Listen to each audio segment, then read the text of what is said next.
Hello student, हम लोग कक्षा 10 के लिए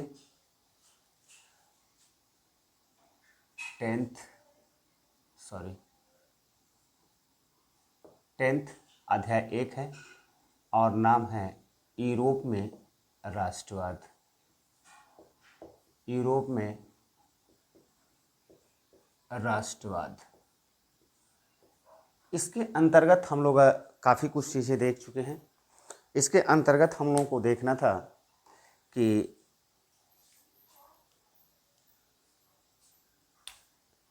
1848 के बाद 1848 के बाद किस प्रकार की परिस्थितियां पूरे यूरोप में उत्पन्न होती हैं। अगर हम बात करें तो हमने पिछले क्लास के अंतर्गत बात किया था कि पिछले फरवरी 1848 में फ्रांस में पुनः क्रांति होती है। किसके द्वारा क्रांति किया जाता है? तो राष्ट्रवादी उदारवादियों के द्वारा। राष्ट्रवादी उदारवादियों के द्वारा फ्रांस में क्रांति होती है और इस क्रांति का परिणाम यह होता है कि लुई फिलिप गद्दी छोड़ करके भाग जाता है और फ्रांस एक गणतंत्र राष्ट्र राज्य बन जाता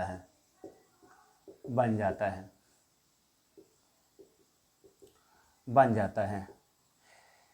लेकिन इस प्रकार की फ्रांस में घटना घटने के बाद, जैसा कि मेटरनिख कहता है कि जब फ्रांस छिपता है तो पूरे यूरोप को सर्दी जुकाम हो जाता है। फ्रांस में पुनः एक घटना घटित हो चुका है और फ्रांस की घटना का पूरे यूरोप पर प्रभाव देखने को मिलेगा। उदाहरण स्वरूप क्या देखने को मिलेगा कि जहां पर, यानी कि यूरोप के अन्य देशों में जहां पर अभी भी राष्ट्र राज्यों का निर्माण नहीं हुआ है, वहां पर भी फ्रांस की तर्ज पर राष्ट्र राज्य निर्माण की प्रक्रिया प्रारंभ हो जाएगी। नंबर 1 क्या होता है? जैसे जर्मनी की बात किया जाए, 1848 की ही बात है, जर्मनी की बात है कि जर्मनी की राजनीतिक संगठनों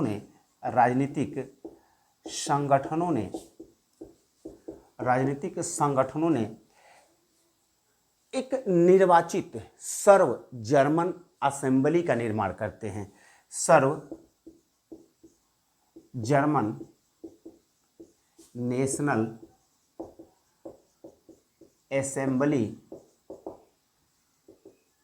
असेंबली के लिए निर्वाचन करते हैं, जिसमें 831 निर्वाचित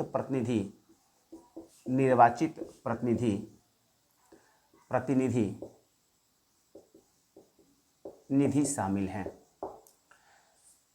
अब यह देखिए, यह फ्रांस में घटना घटित होने के बाद तुरंत जर्मनी में इस प्रकार की घटना घटती है। और किस लिए घटती है, किसके द्वारा घटती है? तो यह भी उदारवादी राष्ट्रवादियों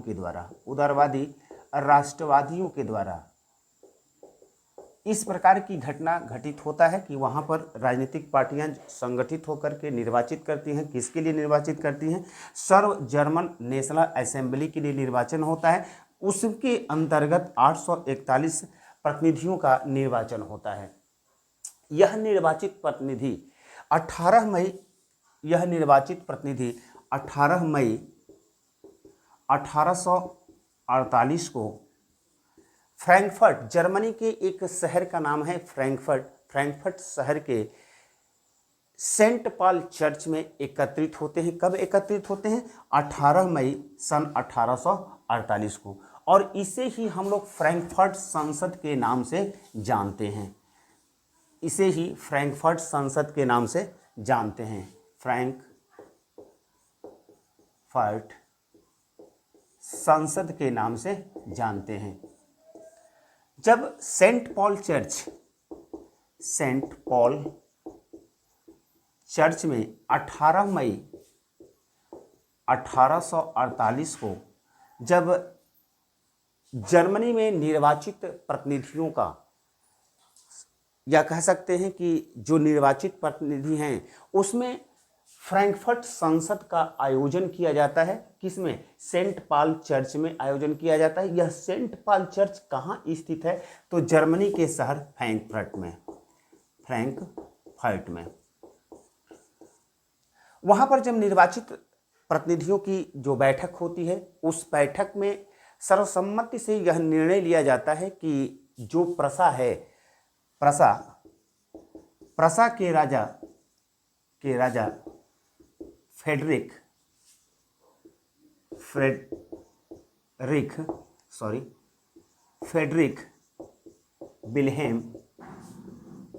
विल्हेम चतुर्थ को यह संसद क्या करती है? ताज पहनाने की कोशिश करती है, यानी कि फ्रैंकफर्ट संसद का नेतृत्व करने के लिए आमंत्रित करती है। लेकिन प्रसा के राजा फ्रेडरिक विल्हेम जो चतुर्थ है, वह ताज पहनने से इनकार कर देता है। इनकार क्यों करता है? इनकार इसलिए करता है क्योंकि अभी भी वह निरंकुश राजतंत्र का समर्थक है, और निरंकुश राजतंत्र के समर्थक होने के कारण जो निर्वासित राजा हैं उनका समर्थन करता है, और सेंट पॉल चर्च में आयोजित फ्रैंकफर्ट संसद की अध्यक्षता करने से मना कर देता है। इधर इसको समर्थन किसका प्राप्त है? तो यहाँ इस पर निरंकुश राजाओं का, या कह सकते हैं कि निर्वासित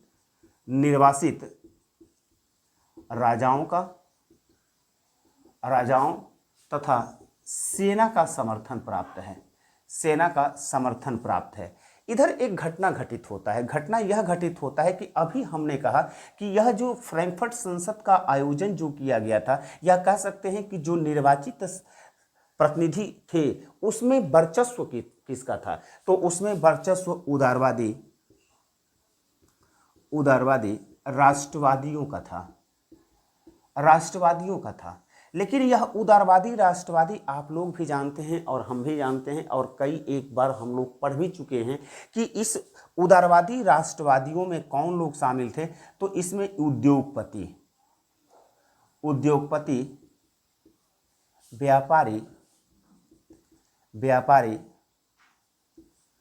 व्यापारी, इसमें अन्य लोग भी शामिल थे, लेकिन मुख्य रूप से उद्योगपति और जो व्यापारी थे इसी उदारवादी राष्ट्रवादी में शामिल थे। और फ्रैंकफर्ट संसद में वर्चस्व किसका था? तो इन्हीं उदारवादी राष्ट्रवादियों का था। हम इसके पहले जब हम मध्य वर्ग को पढ़ा रहे थे, तो मध्य वर्ग के अंतर्गत हम लोग देख रहे थे कि पूरे यूरोप में कैसे इंग्लैंड में हुए औद्योगिक क्रांति के परिणाम स्वरूप पूरे यूरोप में औद्योगिकरण की प्रक्रिया प्रारंभ होता है, और उस औद्योगिकरण की प्रक्रिया प्रारंभ होने के बाद नए वर्ग उत्पन्न होता है, जिसको हम लोग औद्योगिक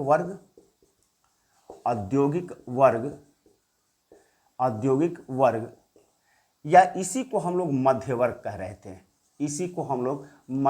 रहे थे। और एक और वर्ग आपको याद होगा, हमने कहा था श्रमिक वर्ग। चूंकि देखिए, यह जो औद्योगिक वर्ग था वह श्रमिक वर्गों की या मजदूरों की मांग को मानने से इनकार कर दिया, और इनकार करने का परिणाम यह हुआ कि जो इस फ्रैंकफर्ट संसद का सामाजिक आधार था, यानी लोगों का जन समर्थन था, वह समाप्त हो गया, और इस तरह से यह संसद बिना किसी काम का भंग हो गई, या कह सकते हैं कि यह संसद भंग हो गई। लेकिन इसके बाद पूरे यूरोप में राष्ट्र राज्यों का निर्माण की प्रक्रिया प्रारंभ हो जाती है। यहीं से हम फ्रैंकफर्ट संसद के बाद यहीं पर हम लोग देख लेते हैं जर्मनी के एकीकरण की बात। यानी कि अगर बात करें कि फ्रैंकफर्ट संसद का आयोजन कब किया गया था, तो फ्रैंकफर्ट संसद का आयोजन 18 मई सन 1848 ईस्वी में किया गया था। उस फ्रैंकफर्ट संसद का आयोजन कहाँ पर किया गया था? सेंट पॉल चर्च में किया गया था। कौन से जर्मनी के किस शहर में किया गया था? तो फ्रैंकफर्ट शहर में किया गया था। तथा फ्रैंकफर्ट संसद के द्वारा कहाँ के राजा को फ्रैंकफर्ट संसद की अध्यक्षता सौंपने की बात हो रही थी, तो किसको अध्यक्ष बनाने के लिए तैयार थे? तो वह प्रसा के राजा फ्रेडरिक विल्हेम चतुर्थ को। लेकिन उसने क्या किया? इनकार कर दिया। अब यहीं से जर्मनी का एकीकरण देखते हैं। यहीं से जर्मनी का यहीं से जर्मनी का एकीकरण देखते हैं। यह भी इंपॉर्टेंट क्वेश्चन है। फ्रैंकफर्ट संसद तो इंपॉर्टेंट है, लघु उत्तरी के लिए है। ए मैक्सिमम टाइम जो भी इटली के एकीकरण की बात करें, ब्रिटेन की एकीकरण की बात करें, जर्मनी के एकीकरण की बात करें, हम लोग को 3 देशों के एकीकरण को पढ़ना है। या आज हम जर्मनी के एकीकरण को, चूँकि फ्रैंकफर्ट संसद हमने पढ़ा है, यहीं से सोचा कि हमने जर्मनी के एकीकरण को भी हम पढ़ा दें, क्योंकि जर्मनी के एकीकरण को पढ़ा देंगे तो इसी के साथ समझ में आना प्रारंभ हो जाएगा। जर्मनी के एकीकरण की बात करें, यह भी लघु उत्तरी के लिए ही इंपॉर्टेंट है, लघु उत्तरी के लिए ही पूछता है, चाहे फ्रैंकफर्ट संसद से पूछे, चाहे जर्मनी के एकीकरण से पूछे। जर्मनी का एकीकरण का कार्य कब पूर्ण होता है? 1871 ईस्वी में होता है। 1871 ईस्वी में होता है। हम अभी देखें कि फ्रैंकफर्ट संसद का जो आयोजन किया गया, तो फ्रैंकफर्ट संसद का आयोजन विफल रहा, क्योंकि उदारवादी राष्ट्रवादी क्रांति करते हैं, निर्वाचित प्रतिनिधियों का एक सभा का आयोजन करते हैं, लेकिन वह सामाजिक आधार खो देते हैं। और उधर प्रसा के राजा फ्रेडरिक विल्हेम ने फ्रैंकफर्ट संसद की अध्यक्षता स्वीकार करने से इनकार कर देता है, और इस तरह से वह फ्रैंकफर्ट संसद क्या हो जाती है? भंग हो जाती है। भंग होने के बाद वहाँ पर जर्मनी में पुनः एकीकरण की प्रक्रिया प्रारंभ हो जाती है। यहाँ पर हमने एक चीज़ बताया था कि देखिए 1848 में एक परिस्थितियाँ परिवर्तित हो जाएंगी। 1848 में परिस्थितियाँ परिवर्तित होने लगेंगी। परिवर्तित क्यों होंगी? कि जो निरंकुश, या कह सकते हैं कि जो रूढ़िवादी विचारधारा के लोग हैं, वह यह समझना प्रारंभ कर देते हैं कि अगर पूरे यूरोप में क्रांति के दौर को खत्म करना है, शांति, पूरे यूरोप में शांति स्थापित करना है, तो हमें क्या करना पड़ेगा? उदारवादियों के द्वारा जो कुछ मांग किया जा रहा है उसको स्वीकार करना होगा। तो इस प्रकार से हम देखते हैं कि 1848 में रूढ़िवादियों की सोच में परिवर्तन हो जाता है, और यह सोचते हैं कि 1815 के पहले आपको याद होगा, यह 1815 यही वह टाइम था कि 1815 में ही वाटरलू के युद्ध में नेपोलियन बोनापार्ट पराजित हुआ था, और पराजित होने के बाद वियना कन्वेंशन हुआ था, या वियना सम्मेलन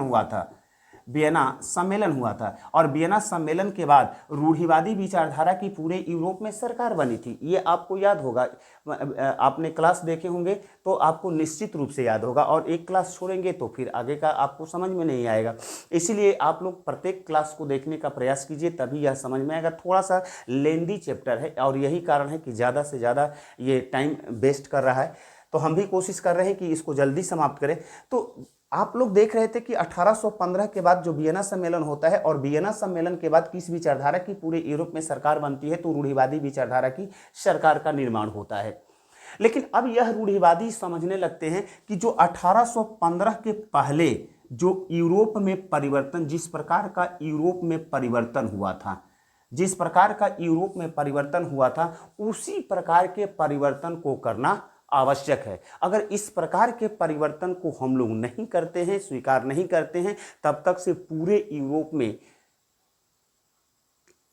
यूरोप में शांति व्यवस्था कायम नहीं हो सकती है, विकास नहीं हो सकता है। और यही कारण रहा कि अगर जर्मनी के एकीकरण की बात करें तो इसकी प्रक्रिया प्रारंभ होती है 1848 के बाद प्रारंभ होती है, और प्रसा के नेतृत्व में प्रारंभ होती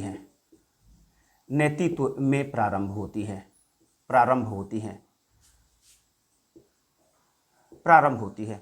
यह अगर जर्मनी के एकीकरण की बात करें तो जर्मनी के एकीकरण का मुख्य श्रेय ऑटोमन बिस्मार्क को जाता है। यानी जर्मनी के एकीकरण की अगर बात करें तो मुख्य श्रेय किसको जाता है?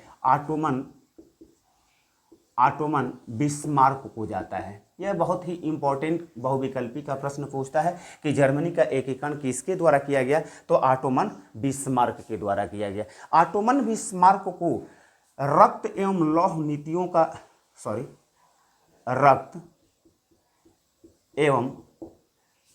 नीतियों के लिए जाना जाता है।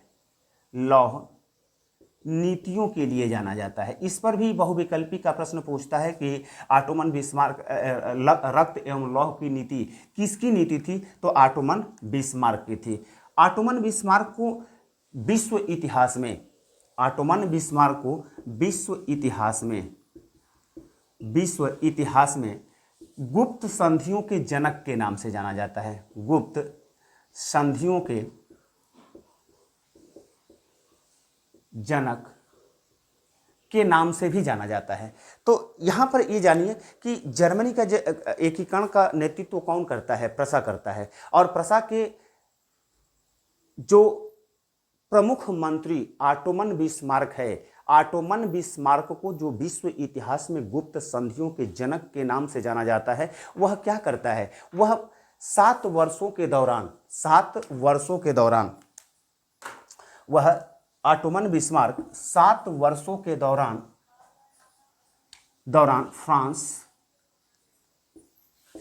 फ्रांस,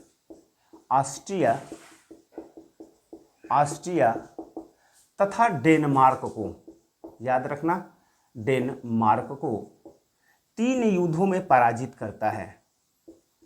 3 युद्धों में पराजित करता है और इस पराजय का परिणाम यह होता है कि जर्मनी का एकीकरण का कार्य पूर्ण हो जाता है। उसके बाद प्रसा के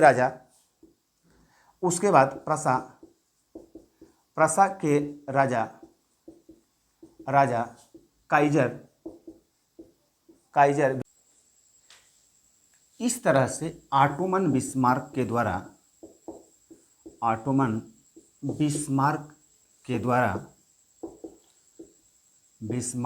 द्वारा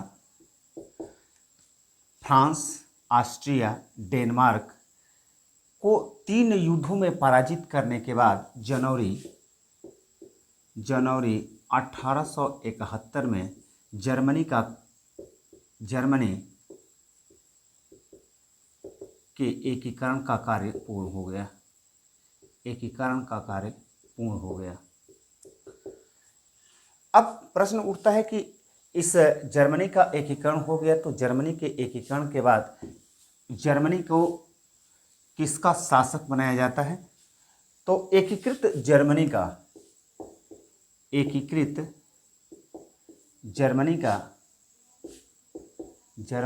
शासक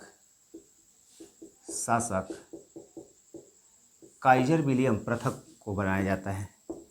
काइजर विलियम प्रथम को बनाया जाता है। काइजर विलियम प्रथम को बनाया जाता है। काइजर विलियम जब प्रथम एकीकृत जर्मनी का शासक बनता है, तो वहाँ पर आधुनिकीकरण की प्रक्रिया को प्रारंभ करता है। इस आधुनिकीकरण की प्रक्रिया के अंतर्गत देखा जाता है कि मुद्रा का आधुनिकीकरण करता है, बैंक का आधुनिकीकरण करता है, संविधान लाता है, उसके बाद कानून और न्यायिक प्रक्रिया का आधुनिकीकरण करता है और इस प्रकार से जर्मनी में सुधार कार्य प्रारंभ हो जाते हैं। इस प्रकार जर्मनी में सुधार कार्य प्रारंभ हो जाता है और जर्मनी क्या बन जाता है, जर्मनी एक राष्ट्र राज्य बन जाता है। जर्मनी एक राष्ट्र राज्य बन जाता है। किसके नेतृत्व में बनता है, काइजर विलियम प्रथम के नेतृत्व में बनता है। यहाँ पर जर्मनी के एकीकरण का कार्य पूर्ण होने के साथ ही जर्मनी के एकीकरण का जो प्रश्न आता है यहाँ पर पूर्ण हो जाता है। अब इसके बाद हमने कहा था कि छोटे छोटे वीडियो बनाने का प्रयास करेंगे, तो इसके बाद हम लोगों को देखना है ब्रिटेन का एकीकरण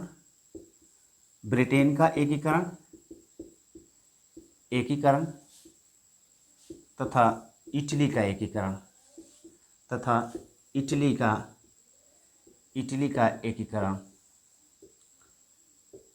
एकीकरण। इन 2 प्रश्नों को हम लोग नेक्स्ट वीडियो के अंतर्गत देखेंगे। यह है जर्मनी का एकीकरण का कार्य। Thank you.